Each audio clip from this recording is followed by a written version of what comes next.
कि ये जो हमारी वाणी है ना, ये हमारी वाणी कितना भी अच्छा क्यों ना गाती हो, यदि इस वाणी से हमने भगवान के नाम का गुणानुवाद नहीं गाया, भगवान का नाम नहीं लिया, तो हमारी ये वाणी जो है ना कूड़ा घर के समान है।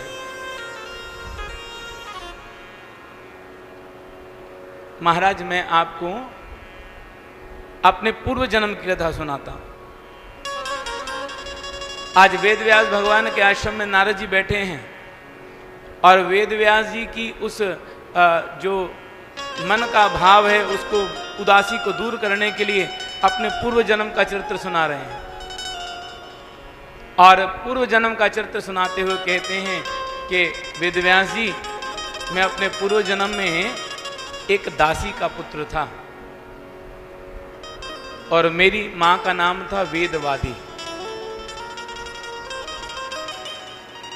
और 5 वर्ष की जब मेरी अवस्था हुई तो मेरे पिता का स्वर्गवास हो गया, देहांत हो गया। और मैं 5 वर्ष की अवस्था में अपनी मां के साथ एक छोटे से गांव में रहने लगा। अहम पुरातीत भवम भवे मुने दास्यास्तु कश्चन वेदवादी नाम। 5 वर्ष की मेरी आयु थी और मेरी मां के पास कोई साधन नहीं था जीविका चलाने का। तो मेरी मां क्या करती, गांव के लोगों के घरों में जाती, उनके घरों में जूठे बर्तन मांजती और जूठे बर्तन मांज करके शाम को जो कुछ मिलता वो लेकर के घर पर आती और स्वयं भी प्रसाद पा लेती और मुझे भी दे देती। अब 5 वर्ष का मैं बालक था, माँ मेरी सुबह होते ही कुटिया छोड़कर, घर छोड़कर चली जाती। माँ घर से काम करने के लिए चली जाती और मैं गांव के बालकों के साथ सारा दिन खेलता रहता। मेरा यह नियम था कि जब मेरी माँ के आने का समय होता ना घर पर, तो मैं अपनी माँ के आने से पहले ही घर पर आकर बैठ जाता। एक बार चातुर्मास प्रारंभ हुआ और चातुर्मास से प्रारंभ हुआ और उसी समय हमारे गांव में कुछ संत लोग आ गए। और जब संत आए, संतों से गांव के लोगों ने प्रार्थना की कि महाराज, अब 4 महीने तो वर्षा ऋतु के हैं, तो अब बरसात में आप कहाँ जाएंगे? तो हम आपसे प्रार्थना करते हैं, ये 4 महीने जो है ना, आप हमारे ही गांव में विश्राम करें। हम आपके लिए रहने के लिए सुंदर व्यवस्था कर देते हैं, भोजन की व्यवस्था भी कर देंगे। तो संत गांव के लोगों की विनती को मान गए और हमारे गांव में रहने का उन्होंने निश्चय कर लिया। हमारे गांव के मध्य में एक बहुत बड़ा मैदान था, उस मैदान के अंदर उन संतों के रहने की व्यवस्था कर दी, कुटिया सुंदर बना दी और भोजन की व्यवस्था भी कर दी। संत स्वयं पाकी थे, अपने आप अपने हाथों से बना करके भोजन किया करते थे, प्रसाद पाया करते थे। तो संतों ने एक दिन गांव के लोगों को बुलाकर कहा कि महाराज देखो, आप हमारी इतनी सेवा कर रहे हो, हम आपकी सेवा से बड़े प्रसन्न। तो आप जो हमारे लिए इतना सब कुछ कर रहे हो ना, तो हमारा भी तो कुछ कर्तव्य बनता है, हम आपके लिए कुछ करें। तो गांव के लोगों ने कहा कि महाराज आप हमारे लिए क्या करेंगे? तो संतों ने कहा कि महाराज, आप जब शाम को अपने काम से छुट्टी करके घर पर आ जाते हो ना, फिर भोजन इत्यादि से निवृत्त होकर आप हमारे आश्रम में आया करो, हम सुंदर सुंदर भगवान की कथाएं आपको सुनाया करेंगे। अब नारद जी महाराज कहते हैं कि वेद व्यास जी, मेरी माँ जो पहले गांव के लोगों के घरों के बर्तन मांजती थी ना, तो गांव के लोगों ने कहा कि अरे देख, तू हमारे घर के बर्तन मांजती है तो थोड़ी संतों की सेवा भी कर दिया कर। तो अब क्या हो गया, मेरी माँ संतों के जो जूठे बर्तन होते थे ना, उनको मांजने के लिए आश्रम में जाया करती थी, ये सेवा किया करती थी। और जब आश्रम में जाती तो मुझे भी अपने साथ ले जाती, मैं भी अपनी माँ के साथ आश्रम में जाता शाम के समय वहाँ बड़ा सुंदर दिव्य सत्संग होता, प्रवचन होता, लेकिन संत सत्संग में अपनी कथा में प्रवचन में क्या कहते हैं ये मुझे कुछ समझ नहीं आता। लेकिन फिर भी मेरी माँ मुझे रोज अपने साथ सत्संग में लेकर जाया करती। 4 महीने बीत गए, वर्षा का समय समाप्त हो गया। संत जब हमारे गांव से जाने लगे तो गांव के लोगों ने एक बहुत बड़ा भंडारा किया। भंडारे में दूसरे गांव के लोग भी आए, संत महात्मा लोग भी आए।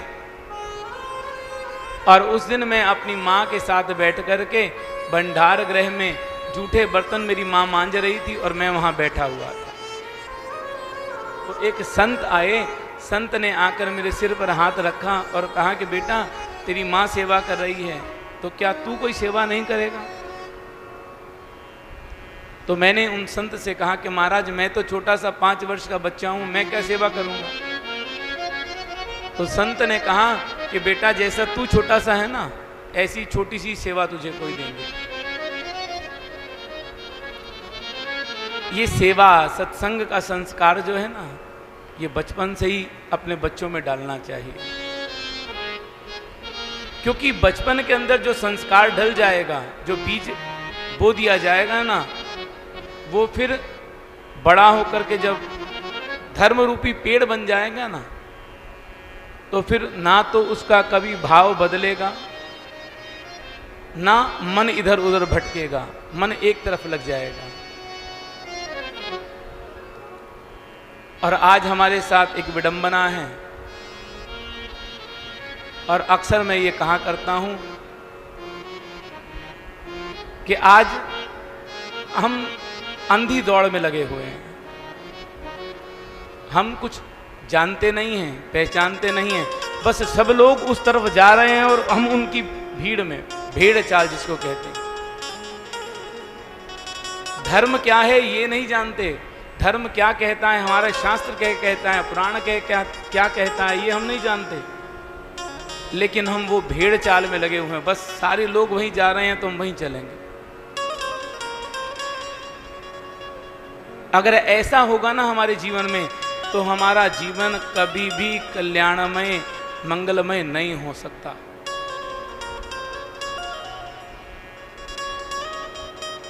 तो नारद जी महाराज कहते हैं कि संत ने मुझे पकड़ा और कहा कि बेटा जैसे तुम छोटे से हो ना, वैसे ही तुम्हें छोटी सी सेवा देंगे। मेरा हाथ पकड़ करके आश्रम के बाहर ले गए, जहां संत बैठ करके प्रसाद पा रहे थे, और संत को दिखाते हुए कहा कि बेटा जो संत भोजन करके उठ जाएं, तुम एक काम करना, उनकी पत्तल उठा करके आश्रम से बाहर रख करके आ जाना। नारद जी महाराज कहते हैं मैं 5 वर्ष की अवस्था में, अब जो भी संत उठ करके भोजन करके उठ जाते, मैं दौड़ कर जाता, उनका पत्तल उठा करके आश्रम के बाहर रख करके आ जाता। सुबह से सेवा करनी प्रारंभ की तो दोपहर हो गई, लेकिन किसी ने एक बार भी ये नहीं पूछा कि बेटा तुझे भी भूख लगी है, तू भी प्रसाद पाएगा।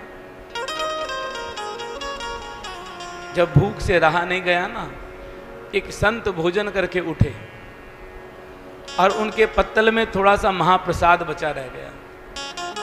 मैंने वो पत्तल उठाया, पत्तल उठा करके बाहर डालने के लिए जब गया ना, उस महाप्रसाद को देख करके मुझसे रहा नहीं गया, और मैंने वो संत का महाप्रसाद वो उठाया और उठा करके जैसे ही अपने मुख में रखा, तो मुख में रखते ही मेरा अंतःकरण शुद्ध हो गया।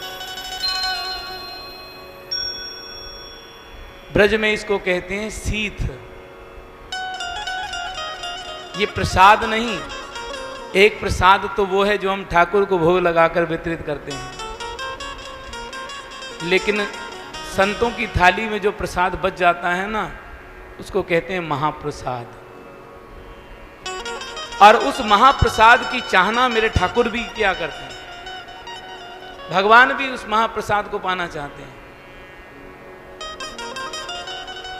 श्री वृंदावन धाम की ये सत्य घटना, एक बंगाली संत जिन्होंने अपनी कुटिया में बालकृष्ण भगवान की सेवा रखी हुई थी, और उनका नियम क्या था कि ब्रज के अंदर जो अन्न क्षेत्र हैं जहां भंडारा बंटता है, वहां जो संत लोग भंडारा पा लेते थे ना, वो भंडारा होने के बाद जाया करते थे और उनके जो पत्तल होते थे ना, उनमें से वो उनका महाप्रसाद निकालते, इकट्ठा करके लाते, पहले ठाकुर जी को भोग लगाते और फिर खुद प्रसाद पाते। रोज का ऐसा नियम। एक दिन भंडारा बनने में थोड़ी देर हो गई।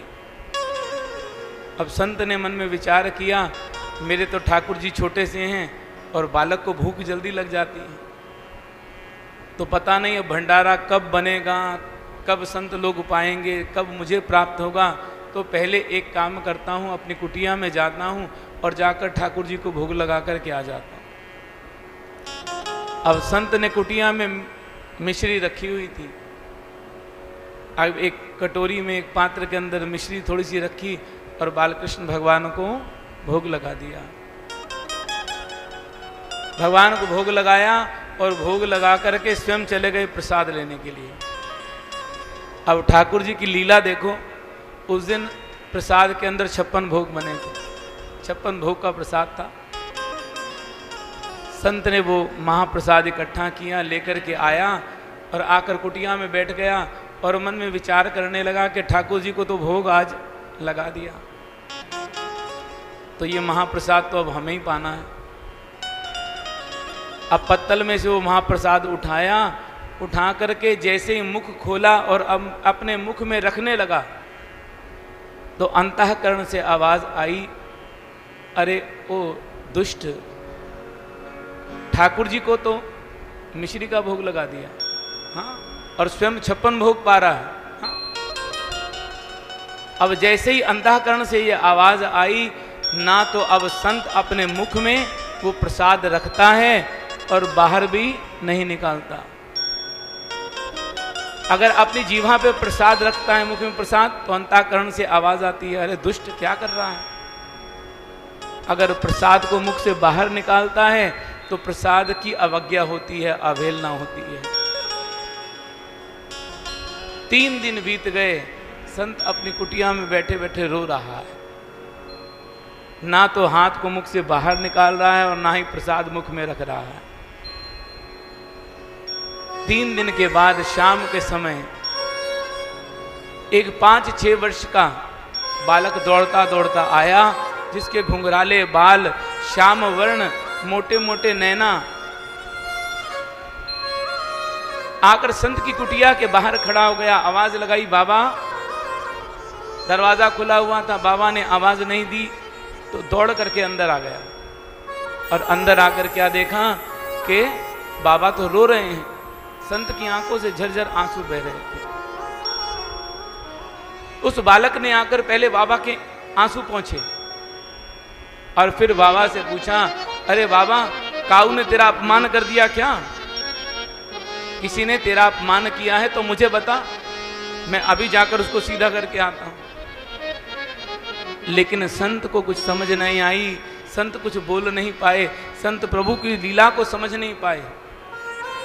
और संत को जब तक प्रभु की लीला समझ आती तो भगवान ने अपने नन्हे नन्हे हाथों से संत का हाथ पकड़ा और मुख से बाहर निकाला और वो जो महाप्रसाद संत के हाथ में ना, अपने मुख में रख लिया। संत को जब तक ये लीला समझ आती, भगवान प्रसाद पाकर के अंतर ध्यान हो।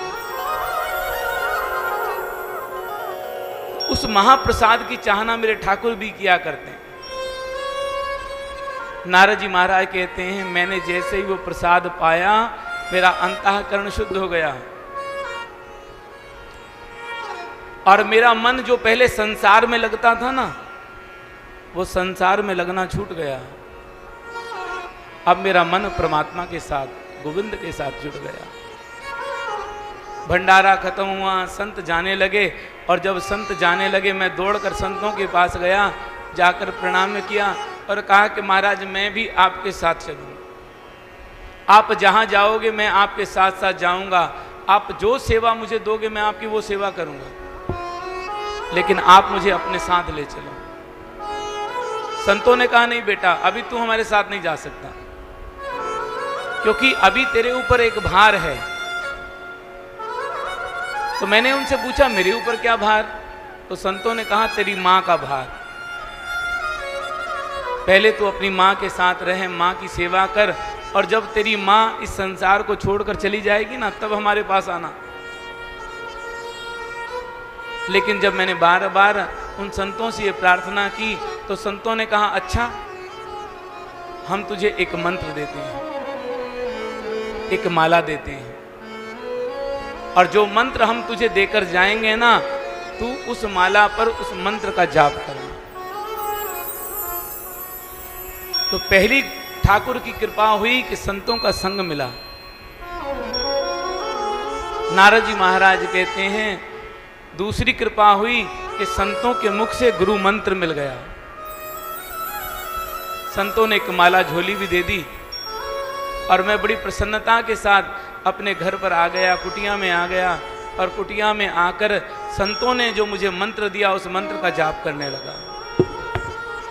और उस मंत्र के जाप का प्रभाव मेरे जीवन में क्या पड़ा कि जो मेरा मन पहले संसार के अंदर लगा हुआ था, संसार की आसक्तियों में पड़ा हुआ था, वो मन अब परमात्मा के साथ जुड़ गया। और जब परमात्मा के साथ जुड़ा तो मुझे संसार की कोई भी बात अच्छी नहीं लगती थी।